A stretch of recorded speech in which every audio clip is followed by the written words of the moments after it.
Konfuci, viti 551-479 para erës sonë. Filozofi i njohur kinez Konfuci është i pari që me dijet e tij sintetizoi bazat e arsyetimit të popullit kinez.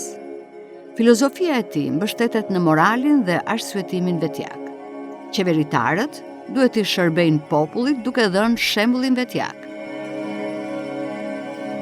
Kjo filozofi ka ekzistuar në jetën dhe kulturën kineze në më tepër se 2000 vjet më parë dhe ka ndikuar te shumë njerëz të botës. Konfuci është lindur rreth vitit 551 para erës sonë në qendrën e vogël Lu, pjesë e territorit që sot bie në provincën e Shantungut, që ndodhet në veri të Kinës.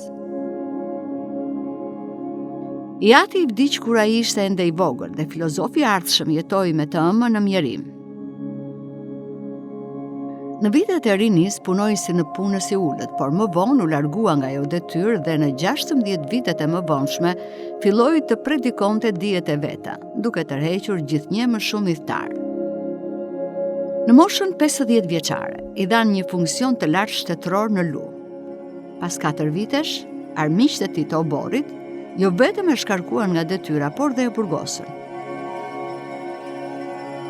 Në 13 vitet e më vonshme, ai u bë mësues shëtitës dhe predikues. Pas kësaj, u kthye në vendlindje ku kaloi 5 vitet e fundit të jetës. Vdiq në vitin 479 para erës sonë. Konfucin e kanë vlerësuar si themelues të fesë, por kjo nuk është e saktë. Ai pothuajse asnjëherë nuk është deklaruar pas ndonjë feje. Nuk ka folur për jetën përtej varit dhe nuk ka pranuar asnjë formë pikpamje metafizike. Në të vërtetë, ai është filozof botror me interesa të mëdha për moralin vetjak dhe politik për sjelljen morale. Sipas Konfucit, dy janë veçoritë kryesore që përcaktojnë sjelljen e njeriut, yen dhe li. Nga ndonjëherë, yen përkthehet besnikëri dhe dashuri, por më sakt mund të thuhet meraku shpirtëror për të afërmit. Ndërsa li, në vetvete, përmban sjelljen njerëzore, ritualin fetar, zakonet, etikën dhe korrektësinë. Respekti ndaj të moshuarve, veçori themelore e kinezëve që para Konfucit, nga konfucizmi është forcuar në mënyrë të veçantë me besnikërinë dhe respektin e fëmijëve ndaj prindërve.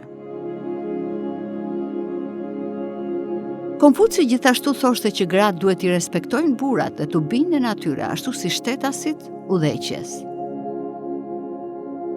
Mendimtari kinez nuk e pranonte tiraninë. Ai besonte në ekzistencën e shtetit për të mirën e popullit dhe ekzistencën e popullit për të. Udhëheqësit duhet të drejtojnë me shembullin e tyre moral dhe jo me forcë. Një nga maksimat e tij është një variant i të drejtës së artë. Atë që nuk do të ta bëjnë të tjerët, mos ua bëj ti atyre. Arsyetimi bazë i Konfucit është te jetë konservator. Ai besonte se epoka e artë prej kohësh kishte mbaruar dhe u bënte thirrje pushtetarëve dhe shtetasve që të kthenin vështrimin nga normat e vjetra, por dhe të mirat morale. Në të vërtetë, idetë e tij për të drejtuar shtetin me shembullin moral nuk gjetën zbatim të gjerë në të shkuarën, por në këtë aspekt ai ishte novator më i madh nga ç'mund ta mendonte dhe vetë. Konfuci jetoi në kohën e dinastisë Chou, periudha e ideve të mëdha intelektuale në Kinë.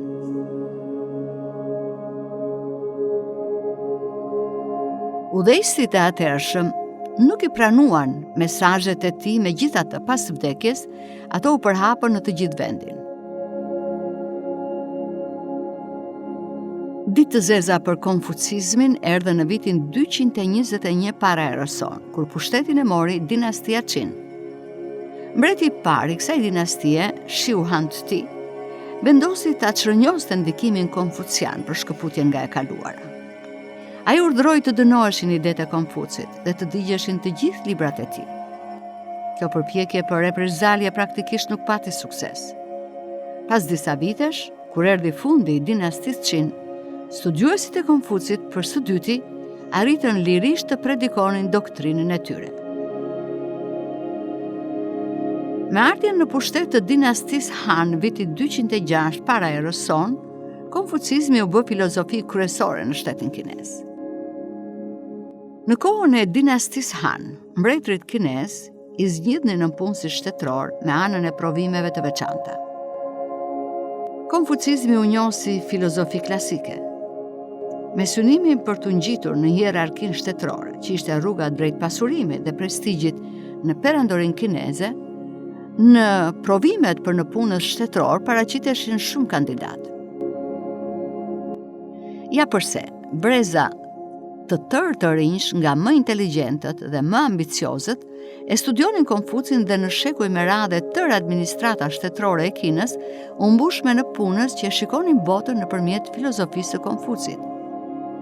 Ai sistem qëndroi me shkëputje të njohura rreth 2000 vjet, që nga viti 100 para erës son deri në vitin 1900.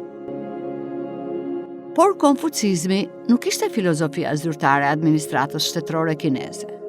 Idetë e tij janë zbatuar nga pjesa më e madhe e popullit kinez dhe gjatë 2000 vjetëve kanë patur ndikim të thellë lidhur me subjektin e tyre dhe mënyrën e të menduarit. Konfuci ndikoi aq shumë te kinezët për disa arsye. Së pari, cilësitë vetjake, si çiltërsia, sinqeriteti dhe ndershmëria ishin veti të rëndësishme të tij. Së dyti, ai ishte praktik dhe i matur dhe nuk kërkonte gjëra të pamundura nga udhëtarët e vet. Kur u bë fisnik, nuk pranoi të quhej shenjtor. Me këto sjellje dhe të tjera si këto, Konfuci u bë personifikimi i normave morale të sjelljes së popullit kinez. Pikërisht u gjende çelësi suksesit të madh të ideve të tij në Kinë. Konfuci nuk kërkonte nga kinezët që të ndronin bindjet e tyre themelore. Ai praktikisht përsëriste në një formë të qartë dhe të besueshme idealet themelore dhe tradicionale të tyre.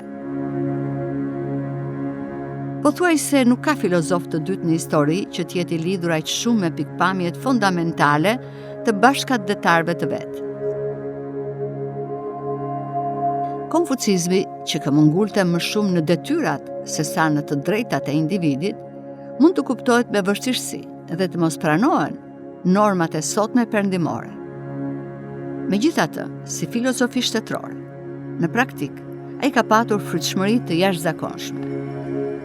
Për aspektin e ruajtjes së paqes së brendshme dhe përparimit, vihet re se gjatë 2000 vjetëve, Kina ka qenë pak a shumë shteti i qeverisur më mirë në botë. Rrënjët e thella të kulturës kineze, idealet e Konfucit nuk kanë gjetur përhapje të gjerë jashtë kufive të Azisë Lindore. Ato kanë patur ndikim të fuqishëm veçanërisht në Kore dhe Japoni, dy shtete me ndikim të madh të kulturës kineze. Në kohërat tona, konfucizmi në Kinë është në rënje. Duke synuar shkëputjen nga e kaluara, komunistët kinez e sulmojnë energjikisht Konfucin dhe doktrinat e tij. Në këtë aspekt mund të shihet dhe fundi periudhës së ndikimit të tij në historinë kineze. Megjithatë, duke ditur rënjet e thella të idealeve të Konfucit, nuk do të jetë e papritur, nëse në të ardhmen në Kinë do të lindë përsëri konfucizmi.